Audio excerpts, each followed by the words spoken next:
Okay students, good morning. ఇవాళ ఇప్పటివరకు మనం న్యాచురల్ ఇండికేటర్స్ గురించి నేర్చుకున్నాము. అంటే ఇండికేటర్స్ గురించి నేర్చుకున్నాం. వాటిలో natural indicator, olfactory indicator, universal indicator, okay, synthetic indicator గురించి నేర్చుకున్నాము. ఈరోజు వచ్చేసి మనం ఈ యాసిడ్స్లోనే స్ట్రాంగ్ యాసిడ్,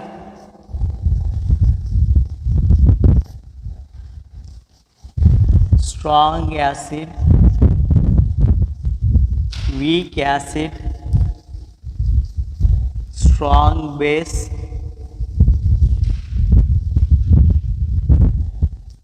వీక్ బేస్,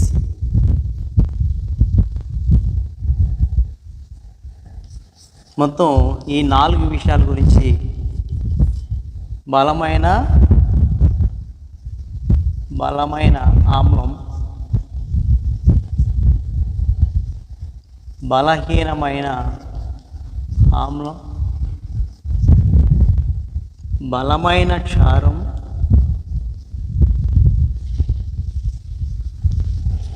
బలహీనమైన క్షారం. ఈరోజు మనం strong acid, strong base, weak acid, weak base, బలమైన ఆమ్లము, బలహీనమైన ఆమ్లము, బలమైన క్షారము, బలహీనమైన క్షారం గురించి పూర్తి ఇన్ఫర్మేషన్ నేర్చుకుంది. ఎందుకంటే మరి రేపు ఎగ్జామ్లో మనకి ఫర్ ఎగ్జాంపుల్ సోడియం హైడ్రాక్సైడ్ అనేది మనకి ఇది ఆమ్లమా క్షారమా, దీనిలో కూడా దీని యొక్క నేచర్, స్వభావం, ఇది బలమైనదా బలహీనమైనదా అని అడిగినప్పుడు సోడియం హైడ్రాక్సైడ్ అనేది దీనిలో మనకి OH గ్రూప్ ఉంటుంది కాబట్టి హైడ్రాక్సైల్ గ్రూప్ ఉన్నప్పుడు దాన్ని క్షారముగా అంటే బేస్గా చెప్తాము, ఇది క్షారం అవుతుంది. కాబట్టి మరి బలమైనదా బలహీనమైనది అన్నప్పుడు ఇది స్ట్రాంగ్ బేస్. ఇదేంటిదండి? Strong base. కాబట్టి మరి స్ట్రాంగ్ యాసిడ్ స్ట్రాంగ్ బేస్కి, వీక్ యాసిడ్కి వీక్ బేస్కి వీటికి ఏమైనా డెఫినేషన్స్ ఉన్నాయంటే ఆ డెఫినేషన్స్ ఉన్నాయి. ఇప్పుడు ఆ డెఫినేషన్స్ గురించి నేర్చుకుందాం.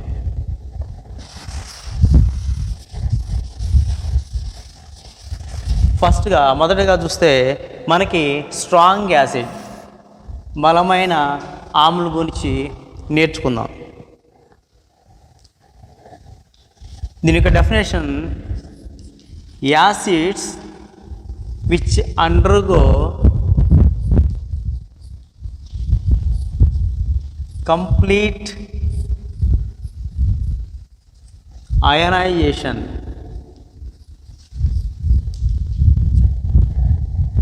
acids which undergo complete ionization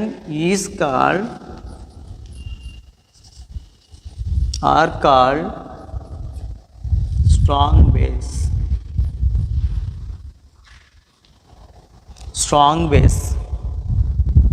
ఏమన్నాడండి ఇక్కడ?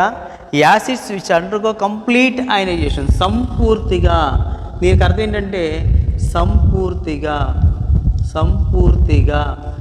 అయనీకరణం చెందటం. ఓకే, ఏవైతే acids undergo complete ionization in water are called strong bases. ఏవైతే మనకి వాటర్ కంప్లీట్గా అయనైజేషన్ అయిపోయి అయనీకరణం చెందటం అంటే అయాన్స్గా మనకి ఫామ్ అవుతాయో, కంప్లీట్గా సంపూర్తిగా ఆ యొక్క ఆమ్లం అనేది నిండిపోవాలి. పూర్తిగా అది ఆమ్లం అనేది దానిలో కరిగినప్పుడు మనకి ఏర్పడేది స్ట్రాంగ్ యాసిడ్ అండి, బలమైన ఆమ్లం కింద తీసుకుంటాము. ఓకే, ఇంకో definition: these acids gives more number of H3O plus ions in water.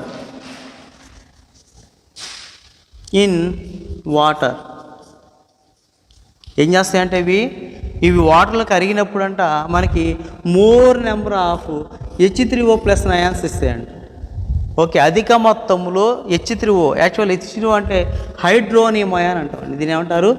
Hydronium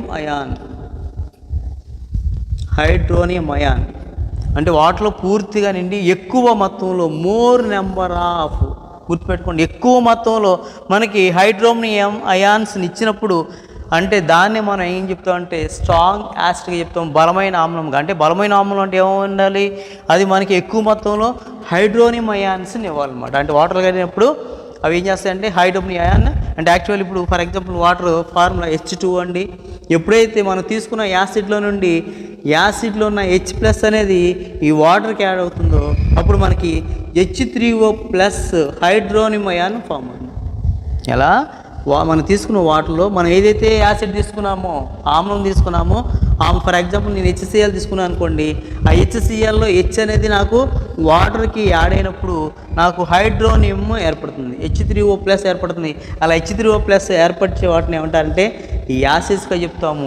అయితే అవి బలంగా ఏర్పరుస్తాయి, అధిక మొత్తంలో మనకి ఎక్కువ మొత్తంలో మన హైడ్రోనియం అయాన్ ఫామ్ చేస్తే వాటిని బలమైన ఆమ్లంగా చెప్తాము. మనకి బెస్ట్ ఎగ్జాంపుల్స్ వచ్చేసి చూడండి,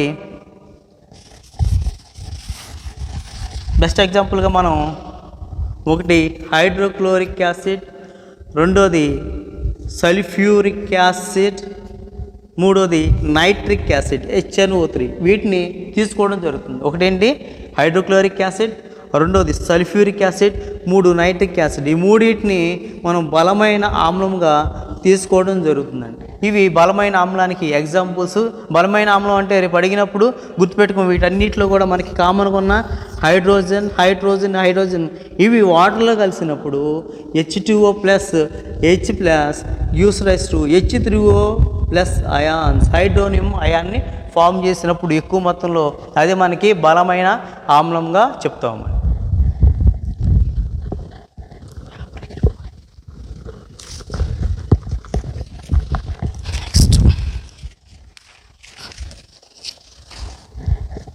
అదేవిధంగా మనకు వచ్చేసి బలహీనమైన ఆమ్లం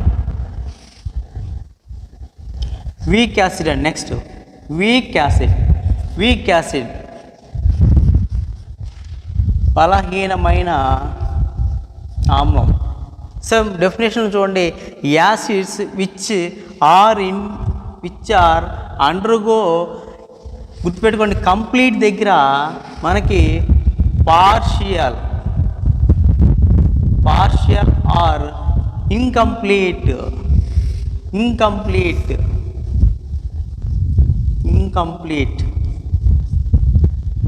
అంటే అసంపూర్తిగా, పాక్షికంగా, పార్షియల్ అంటే పాక్షికంగా, తక్కువగా లేదా అసంపూర్ణంగా, పూర్తిగా కాకుండా అసంపూర్ణంగా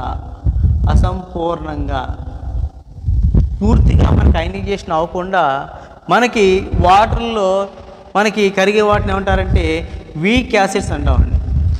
ఏమంటారు? వీక్ యాసిడ్, బలహీనమైన ఆమ్లము. ఇవి కూడా ఏంటంటే మనకి main point, these acids are gives, గుర్తుపెట్టుకోండి మోరల్ ఏమవుతుందంటే less number of hydronium ions in water. గుర్తుపెట్టుకోండి these acids gives less number of hydronium ions in water is called మనకి వీక్ యాసిడ్స్ అవుతుంది. ఆన్సర్ ఏమవుతుందండి మనకి వీక్ యాసిడ్స్ అవుతుంది. Weak acids తక్కువ మొత్తంలో ఇస్తున్నాయిగా. మరి దీనికి ఎగ్జాంపుల్స్ తీసుకుందాం చూడండి. దీనికి ఎగ్జాంపుల్స్గా మనకి ఎసిటిక్ యాసిడ్ అండి, CH3COOH. నెక్స్ట్ వచ్చేసి ఫార్మిక్ యాసిడ్ అండి, HCOOH. ఒకటేమో ఎసిటిక్ యాసిడ్, ఒకటి ఎసిటిక్ యాసిడ్, రెండోది వచ్చేసి ఫార్మిక్ యాసిడ్. చూడండి ఫార్మిక్ యాసిడ్ HCOOH, ఇది ఫార్మిక్ యాసిడ్, ఇదేమో ఎసిటిక్ యాసిడ్. ఇవి వాటర్లో కరిగినప్పుడు అంటే వాటర్లో కరిగిపోయి H2O ప్లస్ మనకి ఇచ్చే అయాన్స్ H+ అనేవి లెస్ నెంబర్లో ఉంటాయి. ఎలా ఉంటుందంట? లెస్ నెంబర్లో వస్తుంది, చాలా తక్కువ మొత్తంలో వస్తుంది. సో మరి దీనిలో మనకి ఎలా విడిపోతుందంటే హైడ్రోజన్ ఎక్కడి నుంచి తీసుకుంటామండి. కాబట్టి మనకి విడిపోయినప్పుడు మనకి ఏర్పరిచే H3O హైడ్రోనియం అయాన్ అనేవి లెస్ నెంబర్లో ఉంటాయి, తక్కువ నెంబర్లో ఉంటాయి. అట్లా తక్కువ నెంబర్లు ఇచ్చినప్పుడు ఏర్పడేది మనకి వీక్ యాసిడ్, బలహీనమైన ఆమ్లము. ఏవైతే వాటర్లు కరిగి తక్కువ నెంబర్లో, తక్కువ సంఖ్యలో హైడ్రోనియం అయాన్స్ని మనకి అందిస్తాయో వాటిని వీక్ యాసిడ్స్గా చెప్తాము. ఎగ్జాంపుల్ వచ్చేసి ఎసిటిక్ యాసిడ్, ఫార్మిక్ యాసిడ్ అనేవి మనకి, కార్బోనిక్ యాసిడ్ కూడా ఎగ్జాంపుల్స్ అండి ఇవి.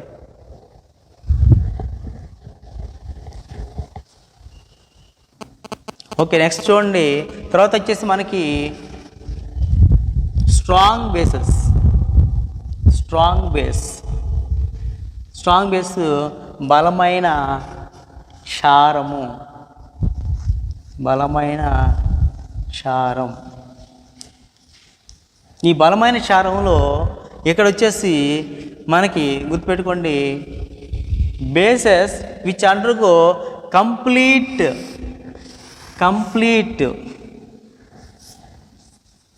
Complete ionization. ఇది కూడా అయనైజేషన్ అండి, అయనీకరణ చెందాల్సిందే. Complete ionization in water are called strong base.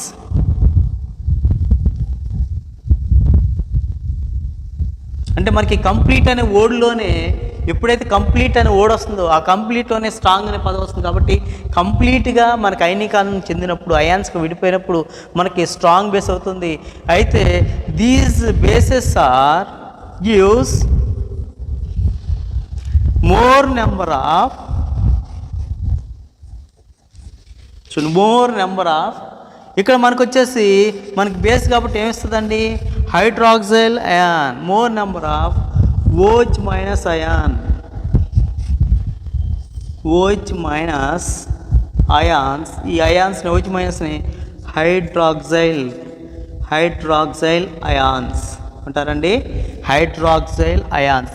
చూడండి ఏ నెంబర్ ఇవ్వాలి, more number of hydroxyl ion ఇచ్చినప్పుడు మనం ఏర్పడేదాన్ని ఏమంటారంటే స్ట్రాంగ్ బేస్ అంటాం. ఏమంటారండి, స్ట్రాంగ్ బేస్ అంటాం. సో స్ట్రాంగ్ బేస్కి మరి ఎగ్జాంపుల్స్ చూద్దాం. చూడండి, స్ట్రాంగ్ బేస్ ఎగ్జాంపుల్ వచ్చేసి మెయిన్గా మనకి ఒకటి సోడియం హైడ్రాక్సైడ్, రెండోది వచ్చేసి పొటాషియం హైడ్రాక్సైడ్. చూడండి ఏమంటున్నాము, స్ట్రాంగ్ బేసెస్ అంటే ఏంటి, బలమైన క్షారాలంటే బేసెస్ విచ్ అండర్గో, ఏవైతే సంపూర్తిగా అయనీకరణం చెంది మనకి అవి బలంగా మారుతాయో అవి మనకి బలమైన క్షారాలు చెప్తాము. అయితే ఈ బలమైన క్షారాలు మనకి ఏమిస్తాయండి, హైడ్రాక్సైల్ అని వేస్తాయి. హైడ్రాక్సైల్ అయాన్ అంటే చూడండి, ఇక్కడ ఇప్పుడు నేను సోడియం హైడ్రాక్సైడ్ తీసుకున్నాను, పొటాషియం హైడ్రాక్సైడ్ తీసుకున్నాను. దీనిలో నాకేముందండి, OH గ్రూప్ ఉంది. ఇక్కడ కూడా నాకేమొచ్చింది, OH గ్రూప్. వీటిని ఏమంటారు, హైడ్రాక్సైల్ అయాన్. ఎప్పుడైతే నాకు బేస్ నుంచి OH అనేది మోర్ నెంబర్లో ఇస్తుందో, వాటర్లో కరిగినప్పుడు నాకు మోర్ నెంబర్ ఆఫ్ హైడ్రాక్సైల్ ఇచ్చినప్పుడు, హైడ్రాక్సైల్ అయాన్స్ని ఇచ్చేటప్పుడు నాకు ఏర్పడేదే స్ట్రాంగ్ బేస్. కాబట్టి నాకు వాటర్ కంప్లీట్గా నిండినప్పుడు దానిలో నుంచి బేస్లో నుంచి నాకు ఎక్కువ నెంబర్లో నాకు హైడ్రాక్సైల్ అయాన్స్ రావడం జరుగుతుంది. ఇంకోటి ఏంటంటే గుర్తుపెట్టుకోండి, యాక్చువల్లీ ఇవి 1A గ్రూప్ మెటల్స్ అండి. ఇప్పుడు సోడియం పొటాషియం అనేవి 1A గ్రూప్ మెటల్స్ కాబట్టి 1A గ్రూప్తో ఏర్పడే హైడ్రాక్సైల్ అన్నీ కూడా మనకి బలమైనవిగా గుర్తిస్తాం. 1A గ్రూప్తో ఏర్పడే మెటల్ గ్రూప్తో ఏర్పడేవన్నీ కూడా ఏర్పడే హైడ్రాక్సైల్స్ అన్నీ కూడా మనకి స్ట్రాంగ్ బేసెస్గా చెప్తాం. ఓకే అండి, ఇది మనకి స్ట్రాంగ్ బేస్కి ఎగ్జాంపుల్. నెక్స్ట్ వచ్చేసండి వీక్ బేస్ అండి. వీక్ బేస్ అంటే ఏంటి, బలహీనమైన క్షారము,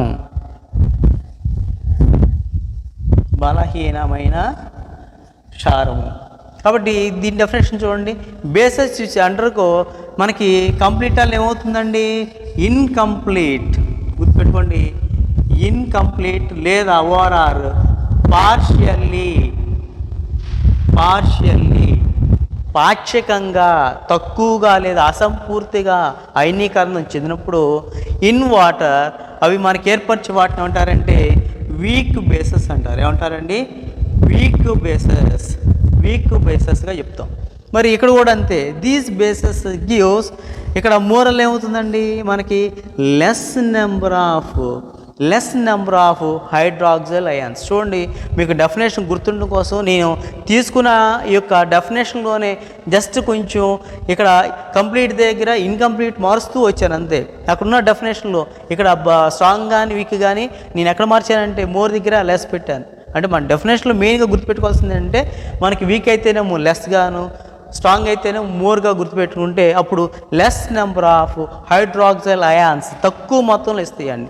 మరి దీనికి వచ్చేసి ఎగ్జాంపుల్గా మనం చూడండి అమోనియం హైడ్రాక్సైడ్ అండి, ఎక్కువగా అమోనియం హైడ్రాక్సైడ్, అల్యూమినియం ట్రయాక్సైడ్ అండి, అల్యూమినియం ట్రయాక్సైడ్, LOH థ్రైస్, చూడండి, ammonium hydroxide and aluminium trioxide ఈ రెండు కూడా మనకి లెస్ నెంబర్లో వస్తాయండి. ఇవి less number of hydroxyl ions ఇస్తాయి. కాబట్టి ఇవి మనకి ఏమవుతుందంటే వీక్ బేస్ అవుతుందండి. ఏమవుతుంది? ఇవి వీక్ బేసెస్కి ఎగ్జాంపుల్గా ammonium hydroxide, next aluminium trioxide తీసుకోవడం జరుగుతుంది. ఇవి బలహీనమైన క్షారాలకి గుర్తుగా తీసుకుంటాము.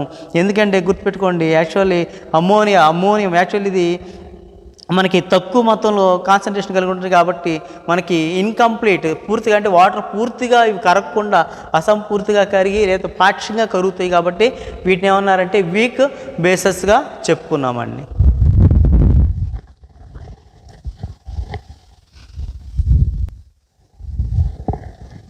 నెక్స్ట్ చూడండి, మనకి nature of acid and base involved salt formation అండి. అంటే మనకి సాల్ట్ ఫార్మేషన్లో మనకి నేచర్ అండి, దాని యొక్క నేచర్ గురించి ఇప్పుడు మాట్లాడుకుంటాము. తర్వాత వచ్చేసి పిహెచ్ వాల్యూ నేచర్ అండి. పిహెచ్ వాల్యూ ఎలా ఉంటుంది, దాని యొక్క నేచర్ ఎలా అనేది చూద్దామండి. ఒకసారి చూడండి, నేచర్ ఆఫ్ యాసిడ్లో ఒకటి first strong acid react with strong base అండి. స్ట్రాంగ్ బేస్ తర్వాత వచ్చేసి స్ట్రాంగ్ యాసిడే రియాక్ట్ విత్ వీక్ బేస్. అట్లాగే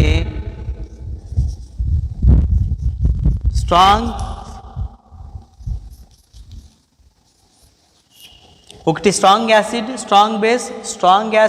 వీక్ బేస్, అట్లాగే strong base weak acid. Next వచ్చేసి weak acid plus weak base.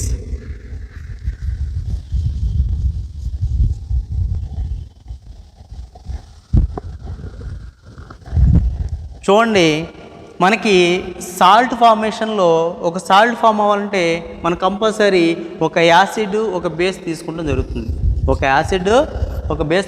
జరుగుతుంది. చూడండి, ప్రతి దానిలో ఏం తీసుకున్నా అంటే ఒక యాసిడ్ ఒక బేస్ లేదా ఒక యాసిడ్ లేదా ఒక యాసిడ్ ఒక బేస్. అంటే ఇప్పుడు నాకు సాల్ట్ ఫామ్ అవ్వాలంటే న్యూట్రలైజేషన్ రియాక్షన్ జరగాలంటే ఒక యాసిడ్ ఒక బేస్ అనేది కంపల్సరీ కావాలి. వాటిల్లో ఒకటి నేను యాసిడ్ స్ట్రాంగ్గా తీసుకున్నాను, అదే బేస్ కూడా స్ట్రాంగ్ తీసుకున్నాను. ఇది condition 1, first condition. Second condition తీసుకుంటే మనకి యాసిడ్ స్ట్రాంగ్గాను బేస్ ఏం వీక్గా తీసుకున్నాను. తర్వాత వచ్చి థర్డ్ వచ్చేసి నాకు బేస్ స్ట్రాంగ్గాను యాసిడ్ వీక్గా తీసుకున్నాను. నెక్స్ట్ లాస్ట్ కండిషన్ వచ్చేసి రెండు వీక్లేనండి, యాసిడ్ కూడా వీకే, నాకు బేస్ కూడా వీకే. బలమైన ఆమ్లము బలహీనమైన క్షారము, బలమైన క్షారము బలమైన ఆమ్లము, బలహీనమైన క్షారం బలహీనమైన ఆమ్లం. అంటే నాకు రెండు స్ట్రాంగు రెండు వీకు, ఒకటి స్ట్రాంగు ఒకటి వీక్ అయినప్పుడు నాకు పిహెచ్ వాల్యూ ఎలా ఉంటుంది, దాని యొక్క నేచర్ ఎలా ఉంటుంది. అయితే ఈ సాల్ట్ ఫార్మేషన్లో నేను ఎటువంటి ఎగ్జాంపుల్స్ తీసుకుంటాను అనేది ఇప్పుడు ఒకసారి చూద్దామండి. ఓకే అండి. సో చూడండి, nature of acid and base involve అంటే సాల్ట్ ఫార్మేషన్లో తీసుకునే ఆ యాసిడ్ లేదా బేస్ ఆమ్లము లేదా క్షారం యొక్క స్వభావం ఎలా ఉంటుంది అనేది తీసుకున్నప్పుడు దానికి పిహెచ్ వాల్యూ ఎలా ఉంటుంది, దాని నేచర్ ఏంటి ఒకసారి చూద్దామండి.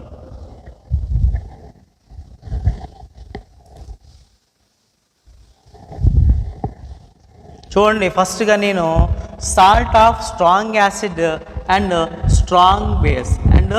స్ట్రాంగ్ బేస్ ఒకటి స్ట్రాంగ్ యాసిడ్ స్ట్రాంగ్ బేస్గా తీసుకున్నప్పుడు నాకు పిహెచ్ వాల్యూలో దాని యొక్క నేచర్ ఎలా ఉందో చూద్దాం. నేను స్ట్రాంగ్ యాసిడ్గా హైడ్రోక్లోరిక్ యాసిడ్ను మరియు స్ట్రాంగ్ బేస్గా సోడియం హైడ్రాక్సైడ్ తీసుకున్నాను. నా కన్వీనియన్స్ కోసం నేనేం చేస్తున్నా అంటే sodium hydroxide strong base plus strong acid ఏదైనా తీసుకోవచ్చండి, హైడ్రోక్లోరిక్ యాసిడ్. చూడండి, సోడియం హైడ్రాక్సైడ్ అనేది ఏమవుతుంది, మనకి స్ట్రాంగ్ బేస్ అవుతుంది. అదేవిధంగా నాకు HCl అనేది స్ట్రాంగ్ యాసిడ్ అవుతుందండి.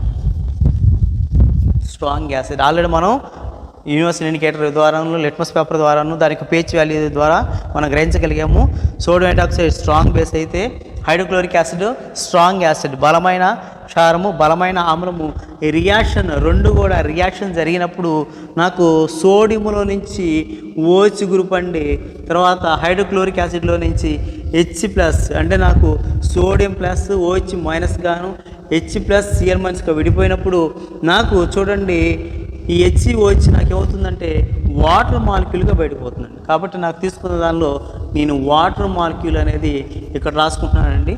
వాటర్ మాలిక్యూల్ ఇక్కడ రాస్తాను. ఇంకా ఏం మిగిలిందండి? Sodium and chlorine. సో నాకు ఏర్పడింది సోడియం క్లోరైడ్ అనే సాల్ట్ ఫామ్ అయింది. సోడియం క్లోరైడ్ అనే సాల్ట్ ఫామ్ అయింది. సాల్ట్తో పాటు ఏమొచ్చింది? నాకు వాటర్ ఏర్పడింది. కాబట్టి యాక్చువల్లీ అసలు ఈ రియాక్షన్ ఏమంటారంటే మనం న్యూట్రలైజేషన్ రియాక్షన్ ఏమంటారు? Neutralization reaction. తటస్థీకరణ చర్యగా చెప్పుకుంటే బలమైన ఆమ్లము, బలమైన క్షారాలు రెండు చర్య జరిగినప్పుడు నాకు ఏర్పడిన సాల్ట్ యొక్క నేచర్ గుర్తుపెట్టుకోండి. మనం ఏమంటున్నాడు? సాల్ట్ ఫార్మేషన్లు ఏర్పడినప్పుడు ఆ నేచర్ కావాలండి. గుర్తుపెట్టుకో, ఆ నేచర్ వచ్చేసి మనకి న్యూట్రల్ అండి, 7 ఉంటుందండి. 7 ఉంది. ఎందుకంటే మనకి యాసిడ్ స్ట్రాంగ్గా ఉంది, బేస్ స్ట్రాంగ్ ఉంది, రెండు స్ట్రాంగ్ ఉన్నాయి. కాబట్టి నాకు ఏర్పడే వాల్యూ 7. కాబట్టి నాకు 7 అంటే న్యూట్రల్ అండి. అదేంటిదండి 7 అంటే? న్యూట్రల్, తటస్థము. అది యాసిడ్ నేచర్ చూపించదు, బేస్ నేచర్ చూపించదు, రెండు న్యూట్రల్ అయిపోతాయి. నాకేమవుతుందంటే వాల్యూ 7 వస్తుంది. చెప్పాను pH వాల్యూ 7. దానికి నేచర్ ఏంటండి? న్యూట్రల్. ఓకే అండి. నెక్స్ట్ చూద్దామండి.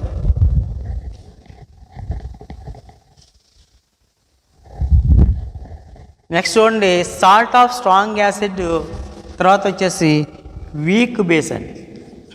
బేస్ ఎలా తీసుకుంటానంటే వీక్ బేస్ తీసుకున్నా. దీనికి ఎగ్జాంపుల్ స్ట్రాంగ్ యాసిడ్గా నేను సేమ్ ఇందాక తీసుకున్న హైడ్రోక్లోరిక్ యాసిడ్ మరియు వీక్ బేస్గా నేను అమ్మోనియం హైడ్రాక్సైడ్ తీసుకున్నాను. ఏం తీసుకున్నానండి? అమ్మోనియం హైడ్రాక్సైడ్ తీసుకున్నాను. సో అమ్మోనియం హైడ్రాక్సైడ్ తీసుకుంటే చూడండి, గుర్తుపెట్టుకోండి, ఇది హైడ్రోక్లోరిక్ యాసిడ్ ఏమవుతుందండి? స్ట్రాంగ్ యాసిడ్, బలమైన ఆమ్లము. ఇది వీక్ యాసిడ్ అండి, ఆల్రెడీ చూసాం. ఎందుకంటే ఇది పార్షికంగా వాటర్లో కరిగి మనకి తక్కువ మొత్తంలో హైడ్రాక్సైడ్ ఇస్తుంది. కాబట్టి ఇది ఏమవుతుందంటే వీక్ బేస్. ఇది ఏమవుతుందండి? వీక్ బేస్, బలహీనమైన క్షారము రియాక్షన్ జరిగింది. చూడండి, నాకు మళ్ళీ డివైడ్ చేస్తున్నాను.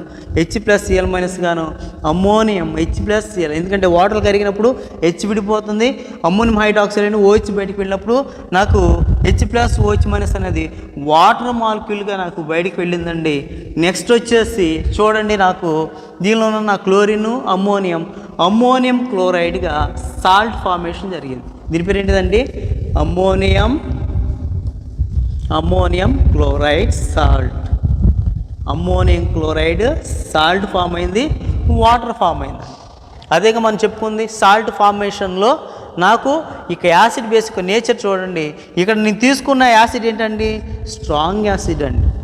స్ట్రాంగ్ యాసిడ్ వీక్ బేస్ ఉన్నప్పుడు గుర్తుపెట్టుకోండి, ఎవరైతే స్ట్రాంగ్ ఉంటుందో వారి యొక్క ఎఫెక్టే, వారి యొక్క ప్రభావమే, వారి యొక్క నేచరే ఎక్కువగా ఉంటుంది. కాబట్టి ఖచ్చితంగా ఏమవుతుందంటే ఇది యాసిడ్ అనేది స్ట్రాంగ్ కాబట్టి మనం తీసుకునేది కూడా ఎసిడిక్ నేచర్ అవుతుంది. ఏ నేచర్ అండి? ఇది ఎసిడిక్ నేచర్. మరి pH వాల్యూ కావాలి కాబట్టి దీని యొక్క pH వాల్యూ చూడండి <7 అండి. <7 అంటే 7 కంటే తక్కువ ఉంటుందండి. 7 కంటే తక్కువ అంటే ఏంటి? మనకి 1 to 6 లోపు ఉందండి. 1 to 6 లోపు ఉంటే ఏమనాలి? వాటిని యాసిడ్స్ అనాలి. కాబట్టి మనకి 1 to 6 అంటే దాని యొక్క నేచర్ ఏమవుతుందంటే <7 అంటే మనకి ఎసిడిక్ నేచర్ అండి. ఏముంటుంది? Acidic nature. ఏముంటుందండి ఇది? వేసి గుర్తుపెట్టుకోండి, బలమైన ఆమ్లము, బలహీనమైన క్షారం వచ్చినప్పుడు మనకు వచ్చే నేచర్ ఏంటండి? Acidic nature. ఆమ్లత్వము, దాని యొక్క వాల్యూ <7. ఎక్కువగా మన బిట్లు అడిగే అవకాశం ఉంటుంది. <7 అయ్యి ఉండి అసలు ఎసిడిక్ నేచర్ అయ్యి ఉంటే అక్కడ ఉన్న జరిగే రియాక్షన్స్ అంటే వేటి మధ్య అంటే అది స్ట్రాంగ్ యాసిడ్డా, స్ట్రాంగ్ బేసా, వీక్ యాసిడ్డా, వీక్ బేసా అని అట్లా అడిగినప్పుడు గుర్తుపెట్టుకోండి, స్ట్రాంగ్ యాసిడ్ వీక్ బేస్ అవుతుంది. దాని యొక్క నేచర్ అనేది <7 అండి, ఎసిడిక్ నేచర్ అవుతుందండి. నెక్స్ట్ అండి,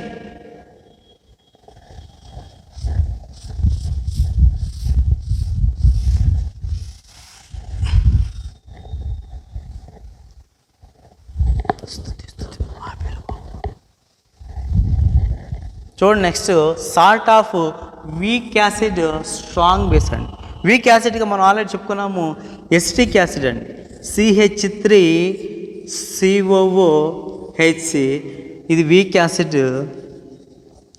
యాసిడ్ బలహీనమైన ఆమ్లము ప్లస్ స్ట్రాంగ్ బేస్ తీసుకోవాలండి సోడియం హైడ్రాక్సైడ్. మనకి ఇది స్ట్రాంగ్ బేస్గా తీసుకుంటాం. స్ట్రాంగ్ బేస్ బలమైన క్షారము తీసుకున్నా. చూడండి నాకు ఎక్కడ విడిపోతుందంటే మనకు వాటర్లో ఈ యొక్క వీక్ యాసిడ్ కరిగినప్పుడు H+ తక్కువగాను తర్వాత స్ట్రాంగ్ బేస్ అయితే OH- ఎక్కువగా ఇస్తుంది. మనకి ఈ విధంగా విడిపోతుంది. విడిపోయినప్పుడు చూడండి దీనిలో నుంచి మనం వాటర్ మాలిక్యూల్స్ H+ మరియు OH- కలిస్తే ఏమొస్తుందండి వాటర్ మాలిక్యూల్ వస్తుంది H2O. నెక్స్ట్ చూడండి నెక్స్ట్ మనకి ఏం మిగిలిందండి దీన్ని ఎసిటేట్ అంటాను గుర్తుపెట్టుకోండి. యాక్చువల్లీ CH3CO దీని పేరు ఎసిటేట్ అండి. దీన్ని ఎసిటేట్గా పిలుస్తామండి ఎసిటేట్. సో నాకు ఇంకేర్పడిందంటే CH3COO -Na అండి. సో నాకు ఏర్పడింది CH3COONA.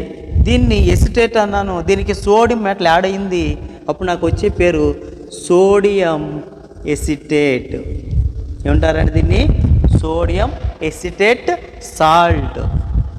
ఎందుకంటే మనకి ఒక యాసిడ్ బేస్ కలిస్తే వచ్చేది ఏంటండి సాల్ట్ ప్లస్ వాటర్లో నాకు సాల్ట్ ఏర్పడింది. మరి దీని యొక్క నేచర్ కావాలండి. మళ్ళీ చెప్తున్నాను చూడండి దీనిలో ఎవరు స్ట్రాంగ్ చూద్దాం. ఎవరు స్ట్రాంగ్ ఇక్కడ బేస్ స్ట్రాంగ్ కాబట్టి కంపల్సరీ ఇక్కడ వచ్చే నేచర్ అనేది బేసిక్ నేచర్ అవుతుందండి. ఏ నేచర్ ఇది బేసిక్ నేచర్ అవుతుంది. మరి బేసిక్ నేచర్ అంటే >7 అండి. దానికి pH వాల్యూ ఎంత అండి >7 అంటే 7 కంటే ఎక్కువ. అంటే 7 కంటే ఎక్కువ అంటే మనం 8 నుంచి 14 వాల్యూస్ తీసుకుంటాం. 7 కంటే ఎక్కువ అంటే బేసే కదండి. కాబట్టి మనకి >7 pH వాల్యూ గాను దానికి నేచరు క్షారము బేసిక్ నేచర్గా చెప్తామండి. కాబట్టి గుర్తుపెట్టుకోండి నాకు స్ట్రాంగ్ బేస్ వీక్ యాసిడ్ అయ్యి ఉంటే దానికి నేచర్ ఏంటండి బేసిక్ నేచర్ అండ్ >7 మరియు బేసిక్ నేచర్ అన్నప్పుడు మనం చెప్పాల్సింది ఏంటంటే వీక్ యాసిడ్ స్ట్రాంగ్ బేస్ బలహీనమైన ఆమ్లము బలమైన క్షారముగా మనం చెప్పడం జరుగుతుందండి.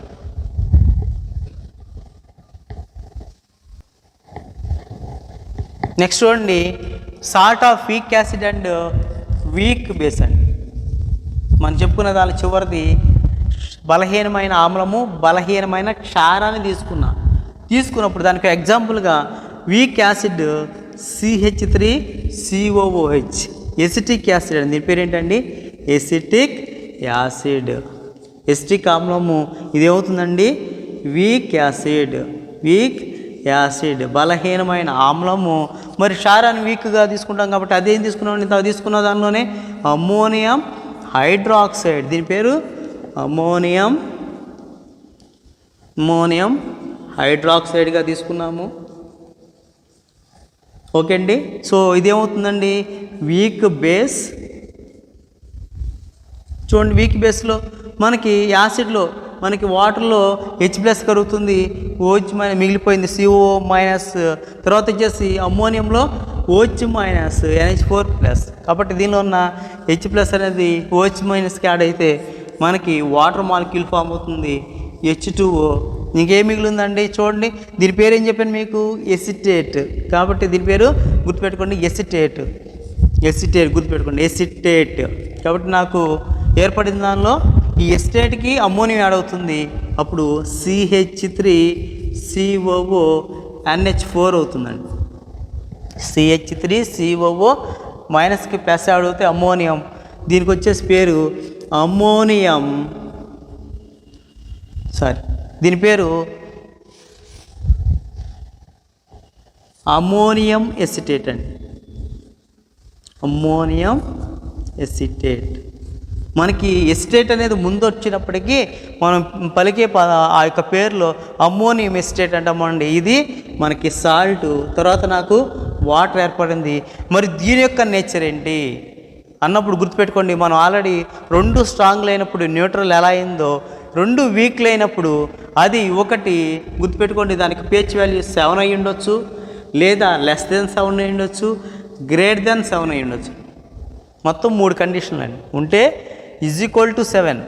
ఓకే అండి. రెండోది లేదా <7 లేదా >7. అంటే లెస్ దెన్ 7 అంటే యాక్చువల్లీ ఇదేంటిదండి న్యూట్రల్, ఇదేంటిది ఉంటే న్యూట్రల్గా ఉండొచ్చు. మరి లెస్ దెన్ 7 అంటే ఏం చెప్పాను మీకు, ఎసిడిక్ నేచర్గా చెప్పాను మీకు. మరి గ్రేటర్ దెన్ 7 అయితే అవుతుంది బేసిక్ నేచర్, క్షారత్వంగా ఉండొచ్చు. అంటే మనకి 2 వీక్ లేనప్పుడు ఈ మూడిట్లో ఏదైనా రావచ్చండి. అంటే మనం ఆల్రెడీ చెప్పుకున్నాం, మనకి మైల్డ్ అంటే కొన్ని మైల్డ్ నాన్ కొరోసివ్ బేస్ ఎలా అయితే ఉంటాయో అట్లాగే మైల్డ్ ఎసిడిక్ నేచర్ ఎలా కలిగి ఉంటాయో అట్లా కొంచెం మైల్డ్ ఉంటుంది. కాబట్టి మనం ఎసిడిక్ నేచర్ కానీ మైల్డ్ ఎసిడిక్ నేచర్ కానీ మైల్డ్ బేసిక్ నేచర్ కానీ లేకపోతే న్యూట్రల్గా కూడా చెప్పచ్చు. తటస్థము, క్షారము, ఆమ్లత్వము లేదా తటస్థము. కాబట్టి ఇప్పటివరకు మనం చూసిన దానిలో చూడండి,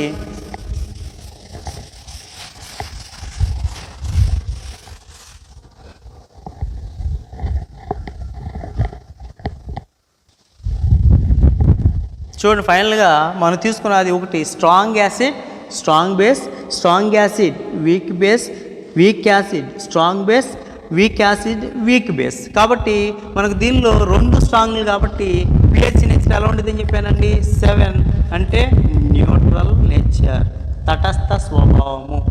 మరి దీనిలో చూస్తే స్ట్రాంగ్ యాసిడ్, వీక్ బేస్లో స్ట్రాంగ్ యాసిడ్ ఎవరు స్ట్రాంగ్ అంటే యాసిడ్ స్ట్రాంగ్ కాబట్టి ఖచ్చితంగా అది ఎసిడిక్ నేచర్ కలిగి ఉంటుందండి. ఏ నేచర్ అండి ఇది, ఎసిడిక్ నేచర్ కలిగి ఉంటుంది. కాబట్టి ఎసిడిక్ నేచర్ అంటే ఏంటి లెస్ దెన్ 7 అండి. నెక్స్ట్ వచ్చేసి ఎవరు వీక్ యాసిడ్ స్ట్రాంగ్ బేస్లో మనకి ఎవరు స్ట్రాంగ్ ఇక్కడ బేస్ స్ట్రాంగ్ కాబట్టి ఖచ్చితంగా అది ఏ నేచర్ ఉంటుంది బేసిక్ నేచర్, క్షారత్వము. ఇది వచ్చేసి గ్రేటర్ దెన్ 7 ఉంటుందండి. లాస్ట్ది వచ్చేసి మనకి వీక్ యాసిడ్, వీక్ బేస్లో 2 వీక్లే కాబట్టి అది ఉంటే =7 లేదా లెస్ దెన్ 7 లేదా గ్రేటర్ దెన్ 7 అంటే మనకి ఇది న్యూట్రల్గాను, రెండోది వచ్చేసి న్యూట్రల్గాను లేదా ఎసిడిక్ నేచర్ లేదా బేసిక్ నేచర్ కలిగి ఉంటుంది. ఈ విధంగా రేపు ఎగ్జామ్లో మనకి గుర్తుపెట్టుకోండి, వీటిలో ఏదైనా సరే లెస్ దాన్ 7 ఎసిడిక్ నేచర్ అయి ఉంటే ఆ యొక్క ఆమ్లక్షారత్వాల యొక్క నేచర్ ఏంటని అన్నప్పుడు మనం గుర్తుపెట్టుకోవాల్సింది ఏంటంటే ఒకటి స్ట్రాంగ్ యాసిడ్, మనకి అది యాసిడ్ స్ట్రాంగ్గా వీక్గా చూసుకోండి. యాసిడ్ స్ట్రాంగ్ అయితే ఖచ్చితంగా అది ఏమవుతుందండి ఎసిడిక్, ఒకవేళ బేస్ స్ట్రాంగ్ అయితే అది బేసిక్ నేచర్. అలా కాకుండా 2 స్ట్రాంగ్ అయితే అది 7 న్యూట్రల్ అవుతుంది. అలాగాక 2 వీక్ అయితే వాటి మూడిట్లు ఏదైనా న్యూట్రల్ అవ్వచ్చు, ఎసిడిక్ నేచర్ అవ్వచ్చు, బేసిక్ నేచర్. అంటే మనకి బిట్లు ఇచ్చినప్పుడు 2 వీక్ బలహీనమై ఇచ్చినప్పుడు ఖచ్చితంగా ఈ 3 ఇస్తాడండి. లేదనుకుంటే మనకి 2 స్ట్రాంగ్లు ఇచ్చినప్పుడు మనకి ఆన్సర్లు ఖచ్చితంగా ఒకటి ఉంటుంది. ఈ 3 ఇచ్చిన ఆన్సర్లు మనకి =7 ఉంటుంది. కాబట్టి గుర్తుపెట్టుకోండి, ఏదైతే బలంగా ఉన్నదో చివరిగా మనం ఫైనల్గా ఏం కంక్లూడ్ చేస్తామంటే ఏదైతే బలంగా ఉందో అది ఆమ్ల బలమైన, క్షార బలమైన వాటి యొక్క స్వభావమే మనకి ఫైనల్గా ఈ సాల్ట్ ఫార్మేషన్లో అంటే మనకి యొక్క లవణం ఏర్పడే దానిలో ఆ యొక్క నేచర్ మనం చూడటం జరుగుతుంది. కాబట్టి మనం కూడా అంటే ఇక్కడ దీన్ని బట్టి ఏం గ్రహిస్తున్నామంటే ఎవరైతే స్ట్రాంగ్గా ఉంటుందో ఆ స్ట్రాంగ్గా ఉన్నదే దాని యొక్క నేచర్ ఎక్కువగా మనకి అంటే వాటర్లో మరి హెచ్చిక ఎక్కువగా కరిగితే దాని యొక్క ఆమ్లత్వము, ఒకవేళ OH ఎక్కువ కరిగితే అంటే హైడ్రాక్సైల్ దాని యొక్క ప్రభావం ఎక్కువగా ఉంటుంది. లేదా 2 సమానంగా ఉన్నప్పుడు అంటే 2 స్ట్రాంగ్ ఉన్నప్పుడు న్యూట్రల్గాను, లేదా 2 వీక్ అయినప్పుడు కూడా అది న్యూట్రల్గా ఉండటం జరుగుతుంది. ఇది మనం నేర్చుకున్న దానిలో ఒక ఆమ్లము, క్షారం ఇచ్చినప్పుడు వాటి యొక్క pH వాల్యూ, వాటి యొక్క స్వభావము, దీని మీద కూడా అనేక బిట్లు ఇస్తున్నారని దీని గురించి ఇదండి ఇన్ఫర్మేషన్.